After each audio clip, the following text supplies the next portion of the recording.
Hi, welcome to the video. My name's Dychronic, and today I'm taking a look at the Xur, his location, his random rolls, my recommendations for October 14, 2022. You can find the Xur in his regular spot on Nessus. Just head over to the Watcher's Grave on this big old tree right here. You can find the Xur next to a bunch of people. And there will always be a bunch of people here. Don't you doubt it. The Xur is a social man. He doesn't hang out by himself. Anyways, this is a high overview in case you cared about it. First up, the exotic weapon today, we have the Hardline, weapon that obviously came out with the base game in the Red War. It was known as one of those higher range assault rifles, and at some point was even overpowered. They had to nerf it in a couple different ways. And essentially that's what it is, on top of the fact you can also change the weapon's damage type by cycling it with the reload, which is nice for match game, but these days we've found that it's not necessary, and of course the rounds go a lot farther than regular auto rifle rounds. And furthermore, I think the catalyst also maxes out the stability of this weapon. However, on paper, that feels more like a legendary weapon, and there are definitely better options. Although when it comes to auto rifles and Crucible, it's probably one of the best. Following that, for the Hunter Exotic, we have the Liar's Handshake, which is essentially the melee-based gauntlets of the Hunter. When you use your arc melee ability or you're hit by a melee attack, you will follow up with an extremely powerful melee counterpunch that will also heal you. Healing you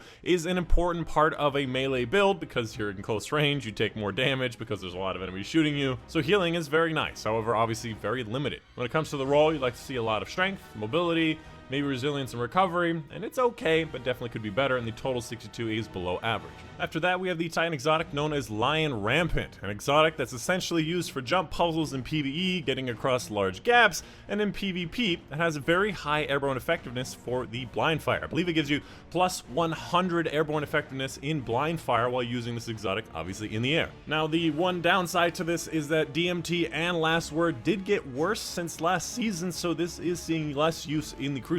Even though, again, it gives you 100 airborne accuracy while blind firing in the air, that doesn't always really apply that well to all weapons. But it's still not a bad exotic and has some uses. When it comes to the stats, I guess you'd like to see a bit more mobility, resilience, and recovery, and it has a decent amount, and 65 is above the average. Following that, for the Warlock exotic, we have the Crown of Tempest, which is probably one of the better arc-based exotics for the Warlock, other than that perhaps that new one that we just got. Essentially, arc abilities, or Jolt Final Blows, increase the recharge rate of your arc abilities, and also extend the duration of Storm Trance, which does not include Chaos Reach. But honestly, that first part, getting more ability stuff, and there's also the Ionic Traces from Arc already, it has a nice combination, but not overpowered. When it comes to the roll, I guess you'd like to see a lot of discipline, maybe strength and intellect. It doesn't have a lot of discipline, but definitely has intellect and strength. It does have decent synergy with the class. So not a great roll, not a bad roll, and a low total stats. Following that, let's take a look at the legendary weapons. First up today, we have the Kalos Handshake? My brain is kind of non-functioning.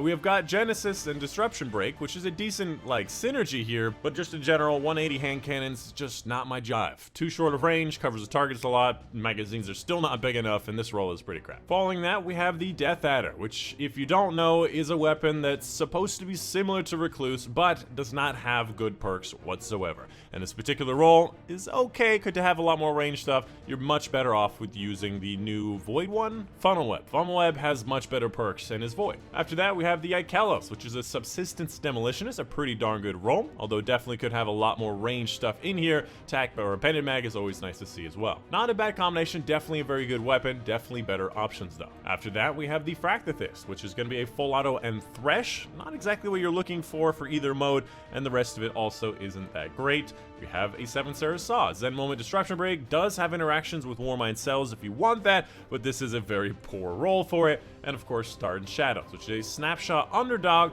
not a good combination, and there are definitely a lot of really good combinations, but obviously it is a very saturated pool. Definitely on this weapon, range and handling are going to be king, and it's not very good. Following that, let's take a look at the different legendary armors available for the Titan. Specifically, just want to mention, I don't think there's any shader. Yeah, there's no shaders on this to reap.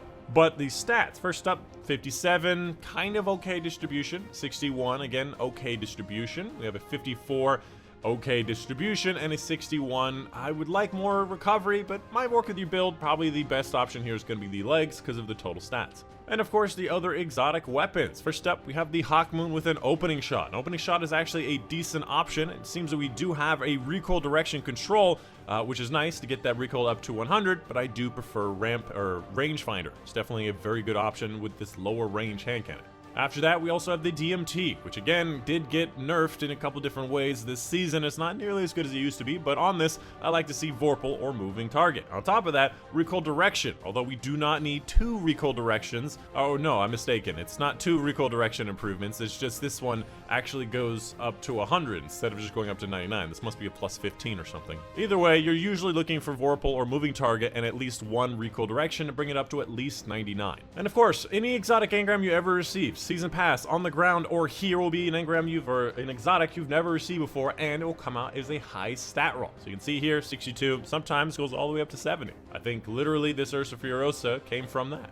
And of course, I just want to give a big shout out to some of my patrons on Patreon. Specifically, a big thank you to Mama Dad, Monday, Stu Bachman, Junior Panther, Case Reagan, and Marcus Clever for their support on Patreon. And that's it. You guys did enjoy. My name's Dychronic, and I'll see you guys on the next one.